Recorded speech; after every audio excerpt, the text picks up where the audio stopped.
बच्चे लोग, क्या हाल है मेरा लाल। हम लोग पढ़ रहे थे कोऑर्डिनेट ज्योमेट्री में, हम लोगों ने पढ़ा था स्ट्रेट लाइन के वेरियस इक्वेशंस, है ना। बहुत सारे इक्वेशंस मैंने आपको पढ़ाए थे, जिसमें आपने पढ़ा था कि जब एक पॉइंट और एक स्लोप दिया होता है तो कैसे निकालते हैं। 2 पॉइंट फॉर्म पढ़ा था हमने, फिर हमने पढ़ा था स्लोप पॉइंट फॉर्म, फिर हमने पढ़ा था intercept form, slope intercept form, फिर हमने पढ़ा था नॉर्मल फॉर्म। ये सब हम पढ़ा चुके हैं आपको प्रीवियस वीडियो में। तो अगर आपने प्रीवियस वीडियो नहीं देखा है तो सबसे पहले जाकर के वो वीडियो देखो। अगर आप कोऑर्डिनेट ज्योमेट्री पढ़ रहे हो, अभी फर्स्ट टाइम इस वीडियो पे हो, तो सबसे पहले तो सारा कोऑर्डिनेट ज्योमेट्री का जाके वीडियो देखो, तब समझ में आएगा कोऑर्डिनेट ज्योमेट्री क्या होता है। फिलहाल आज जो हम बात कर रहे हैं, अगर आप इक्वेशंस ऑफ नहीं जानते, इक्वेशंस ऑफ कोऑर्डिनेट ज्योमेट्री, तो आपको आज समझ में नहीं आएगा। तो सबसे पहले वो वीडियो देख लो, डिस्क्रिप्शन में सारा वीडियो का लिंक है, वहां जाओ, प्लेलिस्ट खोलो, प्लेलिस्ट खोल के सब कुछ देख लो, उसके बाद फिर यहाँ आओ। फिलहाल देख लिए तो आगे बढ़ते हैं। बोलता है reduction of general equation two standard form. जितने फॉर्म हमने पढ़ा है उन सारे फॉर्म में जनरल इक्वेशन को रिड्यूस करता है। ये एग्जाम का बहुत इंपॉर्टेंट क्वेश्चन है, ये 11th के एग्जाम में भी आता है, ये 11th के एग्जाम में भी आता है, और ये इंपॉर्टेंट क्वेश्चन 11th का वीवीआई क्वेश्चन है, वीवीआई टॉपिक भी है, और साथ साथ बेसिक मैथ्स में भी आता है। ठीक है, बेसिक मैथ्स फर्स्ट और सेकंड सेम डिप्लोमा में एकदम इंपॉर्टेंट क्वेश्चन है, इंपॉर्टेंट टॉपिक है, बढ़िया समझिए।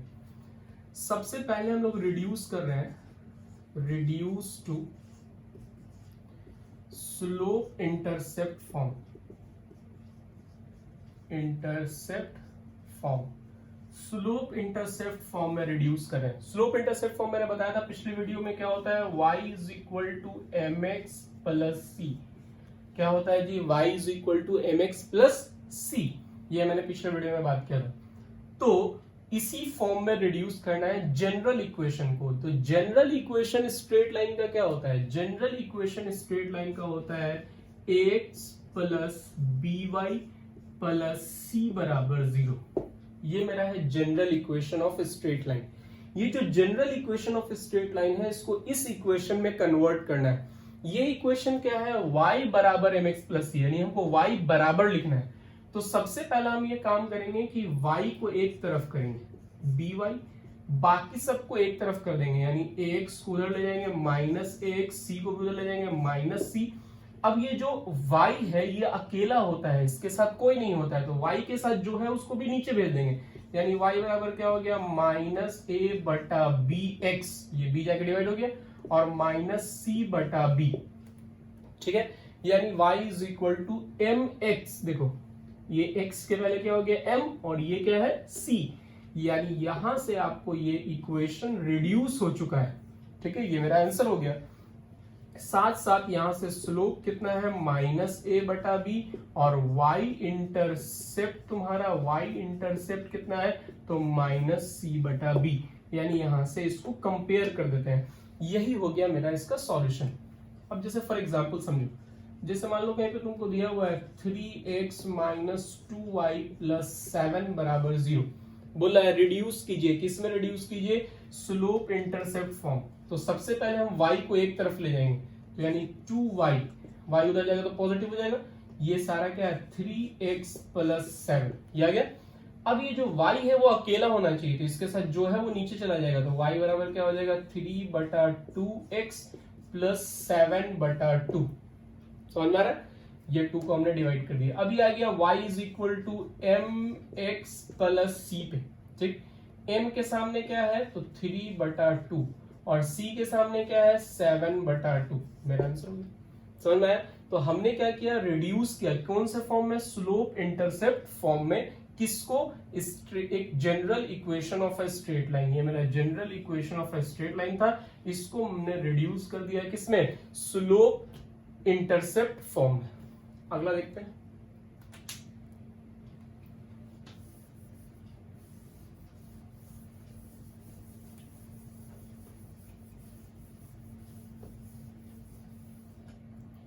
नेक्स्ट है reduce to intercept form. Intercept form में रिड्यूस करना। सेकेंड नंबर मेरा है reduce to intercept form. Intercept form क्या होता है जी, पढ़ाया मैंने पिछले वीडियो में, क्या होता है, x बटा a प्लस वाई बटा b बराबर 1। ये होता है मेरा क्या, इंटरसेप्ट फॉर्म, आपने पढ़ा होगा पिछली वीडियो में। तो इसमें रिड्यूस करना है किसको, जनरल इक्वेशन को। जनरल इक्वेशन क्या होता है बाबू मेरा, ax plus by plus c बराबर 0, ये जनरल इक्वेशन होता है। तो सबसे पहला मेरा काम है कि इस फॉर्म में लिखना है, तो हम क्या करेंगे, c को उधर ले जाएंगे, तो क्या हो जाएगा, ax प्लस by बराबर c, तो c उधर जाएगा तो क्या हो जाएगा, माइनस हो जाएगा। फिर इस c को लाएंगे नीचे, तो क्या लिखेंगे, a बटा माइनस सी प्लस b बटा माइनस सी y बराबर 1, ये आ गया। अब इस a को नीचे ले जाएंगे तो क्या हो जाएगा, x बटा, ये नीचे जाएगा तो क्या हो जाएगा, माइनस सी बटा a। देखो फिर से इसको ऊपर ले जाओगे तो यही आ जाएगा a के पास। इस b को भी उसी तरह से नीचे ले जाएंगे, क्या हो जाएगा, y बटा माइनस सी बटा b बराबर 1, यानी ये आ गया किस फॉर्म में, तो इंटरसेप्ट फॉर्म में। कैसे लाया, c को उधर ले गए, फिर c को लाके डिवाइड किया और इस a को c के नीचे ले गए, इस b को भी c के नीचे ले गए, तो ये आ गया मेरा किन से, कौन से फॉर्म में, इंटरसेप्ट फॉर्म में। जहां पर वेयर a का मतलब क्या होता है, x इंटरसेप्ट कितना दिया हुआ है, माइनस सी बटा कैपिटल A, और मेरा जो b है यानी y इंटरसेप्ट वो कितना है, माइनस कैपिटल C बटा कैपिटल B। ये मेरा आंसर हो गया। आई होप सबको समझ में आ गया होगा। एक एग्जांपल देखते हैं मेरा लाल। बोलता है बच्चा मेरा दिया हुआ है 3x माइनस 2y प्लस 5 बराबर 0। अब हम 5 को सबसे पहले उधर ले जाएंगे तो क्या हो जाएगा, 3x माइनस 2y बराबर माइनस 5। फिर 5 को हम नीचे लाएंगे, 3x बटा माइनस 5 माइनस 2y बटा माइनस 5 बराबर 1। बोली कोई दिक्कत है किसी को, ये माइनस माइनस प्लस हो जाएगा और x बराबर ये 3 नीचे चला जाएगा तो कितना हो जाएगा, माइनस 5 बटा 3। ठीक है, ये माइनस माइनस क्या हो जाएगा, प्लस y बटा ये 2 नीचे चला जाएगा तो कितना आ जाएगा, 5 बटा 2 बराबर 1। देखो तो आ गया, ये आ गया x बटा a y बटा b बराबर 1 के फॉर्म में, जहां से a बराबर कितना है तुम्हारे पास, माइनस 5/3 और b बराबर कितना है, 5/2, यानी x इंटरसेप्ट माइनस 5/3 और b इंटरसेप्ट y बटा 2। समझ में आ गया कैसे रिड्यूस करता है इंटरसेप्ट फॉर्म में। देखते हैं reduce to normal form. Normal form ये बहुत इंपॉर्टेंट है बाबू, इसी से लगभग क्वेश्चन आता है 11th के हर एग्जाम में क्वेश्चन आएगा और डिप्लोमा में भी क्वेश्चन आता है। नॉर्मल फॉर्म बेसिकली होता है क्या है, x cos alpha plus y sin alpha बराबर p, ये होता है। इसी को हम लोग कैसे रिड्यूस करेंगे, जनरल को इसमें कैसे रिड्यूस करेंगे। तो जनरल इक्वेशन तो मेरे पास क्या होता है, ax plus by plus c बराबर 0, यही होता है बेसिकली। अब देखो हमको क्या करना होगा कि इन दोनों को उधर ले जाना पड़ेगा, यानी माइनस ax माइनस by बराबर c। ठीक है, c यानी कांस्टेंट हमेशा पॉजिटिव होगा क्योंकि ये परपेंडिकुलर डिस्टेंस p होता है और perpendicular distance never be negative. तो माइनस ax माइनस by बराबर c लिखेंगे और यानी इसको पॉजिटिव में लिखेंगे हमेशा। अब हम क्या करेंगे कि इन सब को डिवाइड करेंगे, ऑन डिवाइडिंग ईच टर्म, सारे टर्म को डिवाइड करेंगे root over a square plus b square से। ये जो a और b है इसको स्क्वायर करके डिवाइड करेंगे।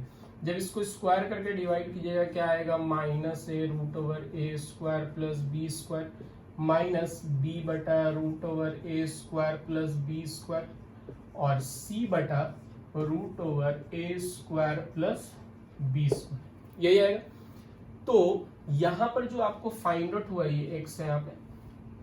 अब ये जो इसको कंपेयर करेंगे डायरेक्ट कॉस से, यानी ये हो गया तुम्हारा कॉस अल्फा, ठीक है, x कॉस अल्फा, और ये हो गया y साइन अल्फा, और ये हो गया p, यानी कॉस अल्फा